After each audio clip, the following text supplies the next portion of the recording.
ધૃતરાષ્ટ્ર અંધ કેમ જન્મ્યા હતા? મહાભારતમાં ધૃતરાષ્ટ્ર અંધ હતો. ધૃતરાષ્ટ્રએ ગાંધારીના પરિવારની હત્યા શા માટે કરવી હતી? પરંતુ શા માટે તેને અંધ હોવાનો શાપ મળ્યો? ચાલો આપણે જાણીએ આવી ધૃતરાષ્ટ્રને લગતી કેટલીક ખાસ બાબતો. ધૃતરાષ્ટ્રએ ગાંધારીના પરિવારની હત્યા કરી હતી. ધૃતરાષ્ટ્રના લગ્ન ગાંધાર દેશની રાજકુમારી ગાંધારી સાથે થયા હતા. એક સાધુના કહેવા પ્રમાણે ગાંધારીની કુંડળીમાં ખામી હોવાને કારણે તેણે અગાઉ બકરી સાથે લગ્ન કર્યા હતા. તે પછી બકરીનું બલિદાન આપવામાં આવ્યું. ગાંધારીના લગ્ન સમયે આ વાત છુપાવવામાં આવી હતી. જ્યારે ધૃતરાષ્ટ્રને આ વાતની ખબર પડી ત્યારે તેમણે ગાંધાર રાજા સુબલા અને તેના 100 પુત્રોને કેદ કર્યા અને તેઓને ખૂબ જ ત્રાસ આપ્યો હતો. એક પછી એક સુબાલાના બધા દીકરાઓ મરવા લાગ્યા.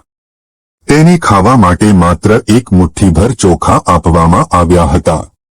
સુબાલાએ તેના સૌથી નાના પુત્ર શકુનીને બદલો લેવા માટે તૈયાર કર્યો હતો. દરેક જણ પોતાના હિસ્સાના ચોખા શકુનીને આપતા હતા, જેથી તે જીવી શકે અને કૌરવોનો નાશ કરે. મૃત્યુ પહેલા સુબાલાએ ધૃતરાષ્ટ્રને શકુનીને જેલમાંથી છોડવાની વિનંતી કરી, જેને ધૃતરાષ્ટ્રએ સ્વીકારી લીધી. સુબાલાએ શકુનીને પોતાની કરોડરજ્જુના પાસા બનાવવાનું કહ્યું. તે પાસા કૌરવ વંશના વિનાશનું કારણ બન્યા હતા. શકુનીએ હસ્તિનાપુરમાં દરેકનો વિશ્વાસ જીત્યો અને 100 કૌરવોના પાલક બન્યા. તેમણે યુધિષ્ઠિર સામે દુર્યોધનને માત્ર ભડકાવ્યો જ નહીં, પરંતુ મહાભારતના યુદ્ધનો આધાર પણ બનાવ્યો. ધૃતરાષ્ટ્રનો જન્મ એક શ્રાપ કારણે અંધ તરીકે થયો હતો. ધૃતરાષ્ટ્ર તેના પાછલા જન્મમાં ખૂબ દુષ્ટ રાજા હતા. એક દિવસ તેણે જોયું કે નદીમાં હંસ તેના બાળકો સાથે આરામથી વિહાર કરી રહ્યું હતું. તેણે આદેશ આપ્યો કે તે હંસની આંખ ફોડી નાખવામાં આવે અને તેના બાળકોને મારી નાખવામાં આવે. તેથી જ તે પછીના જીવનમાં આંધળો થયો હતો અને તેનો પુત્ર પણ તે હંસના બાળકો જેમ મરી ગયા હતા. ધૃતરાષ્ટ્રનો જન્મથી અંધ હતા.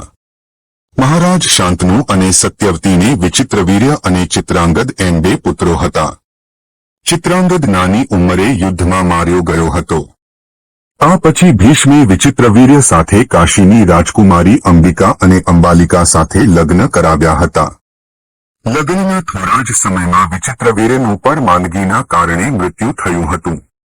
અંબિકા અને અંબાલિકા નિસંતાન હતા, તેથી કૌરવ રાજવંશ કેવી રીતે આગળ વધશે તે અંગે સત્યવતીને સંકટનો સામનો કરવો પડ્યો. રાજવંશને આગળ વધારવા માટે સત્યવતીએ મહર્ષિ વેદવ્યાસને ઉપાય પૂછ્યો. પછી વેદવ્યાસે પોતાની દૈવી શક્તિથી અંબિકા અને અંબાલિકાના બાળકો ઉત્પન્ન કર્યા. મહર્ષિના ડરને કારણે અંબિકાએ તેની આંખ બંધ કરી હતી. તે પછી ધૃતરાષ્ટ્ર તેના અંધ બાળક તરીકે જન્મ્યો હતો. બીજી રાજકુમારી અંબાલિકા પણ મહર્ષિથી ગભરાઈ ગઈ હતી અને તેનું શરીર નિસ્તેજ થઈ ગયું હતું, તેથી તેનું સંતાન પાંડુ જન્મથી જ નબળો હતો. બંને રાજકુમારીઓ પછી મહર્ષિ વેદવ્યાસે એક દાસી ઉપર પણ શક્તિપાત કર્યો હતો અને મહાત્મા વિદુરનો જન્મ તે દાસીમાંથી એક બાળક તરીકે થયો હતો. અંધ હોવાને કારણે ધૃતરાષ્ટ્ર પહેલા પાંડુને રાજા બનાવ્યા હતા. ધૃતરાષ્ટ્ર, પાંડુ અને વિદુરના ઉછેરની જવાબદારી ભીષ્મ ઉપર હતી. જ્યારે 3 પુત્રો મોટા થયા, તેઓને શિક્ષણ અર્થે મોકલવામાં આવ્યા હતા. ધૃતરાષ્ટ્ર બળ વિદ્યામાં પાવરધા હતા.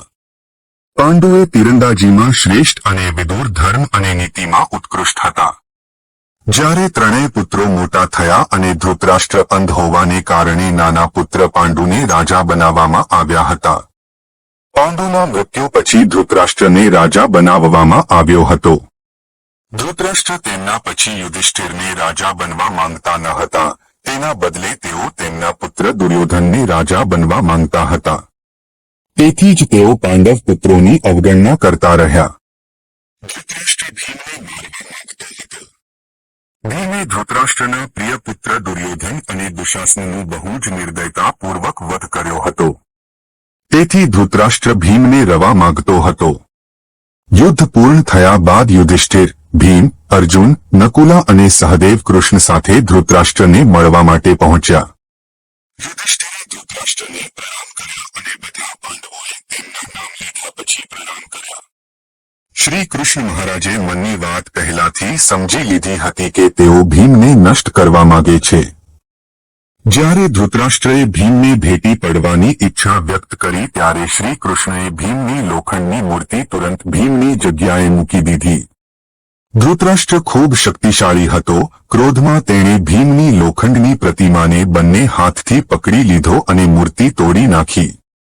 મૂર્તિ તૂટી જવાને કારણે તેમના મોઢામાંથી લોહી પણ નીકળવાનું શરૂ થયું અને તેઓ જમીન પર પડી ગયા. થોડી વાર પછી તેનો ક્રોધ ઓછો થયો અને તેને લાગ્યું કે ભીમ મરી ગયો છે અને તે રડવા લાગ્યો. ત્યારે શ્રી કૃષ્ણે મહારાજને કહ્યું કે ભીમ જીવંત છે. જેને તમે તોડ્યા છે તે ભીમ આકારની મૂર્તિ હતા. આ રીતે શ્રી કૃષ્ણે ભીમનો જીવ બચાવ્યો.